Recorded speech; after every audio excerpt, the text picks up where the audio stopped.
So HBO just dropped the first Harry Potter trailer, and a lot of people are asking the same question. What's wrong with the colors?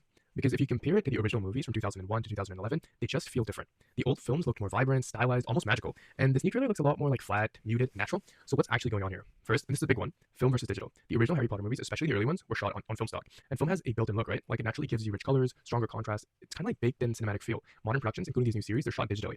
Usually it's something called log format, which is intentionally very flat. Basically, it's a blank canvas. Now, that sounds like a good thing, but it actually creates a problem because when everything is flat, the director and cinematographer often try to preserve everything, the highlights, the shadows, all the detail. And when you try to preserve everything, you end up emphasizing nothing. That's why older movies feel more focused. They made sacrifices. They let certain areas go dark. They let highlights blow out, and they directed your attention exactly where they wanted. Whereas now, your eyes kind of wander around the frame. The second reason, VFX and modern production. So a lot of modern shows are heavily reliant on green screens, LED stages, and CGI environments.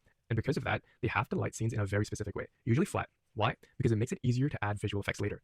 But that flat lighting makes it really hard to turn into something bold and stylized afterwards without it looking fake. So even if the color grading team wants to push the look, they're limited by how it's shot. And that's something a lot of people don't realize. Color grading doesn't start in post, it actually starts on the set itself. Third, and this is more of a trend, modern films are leaning towards this natural, realistic look, right? So less saturation, less contrast, more grounded tones. And in theory, that makes sense, right? But with something like Harry Potter, a world of magic, spells, fantasy, people expect something a bit more stylized and visually expressive. That's why the older films, especially early Hogwarts scenes, felt so immersive. They didn't look like real life, they looked like a totally different world. And one more thing, back then color grading was actually used as a storytelling tool, right? Different scenes, different tones, different palettes, everything was intentional. Now a lot of big productions aim for consistency instead, which can sometimes make everything look a little bit samey. So when people say the new Harry Potter trailer looks off, it's not just one thing. It's like digital versus film, VFX heavy production, flat lighting, and a modern trend towards realism all stacking together. But here's the thing, it doesn't necessarily mean it's bad, it's just different.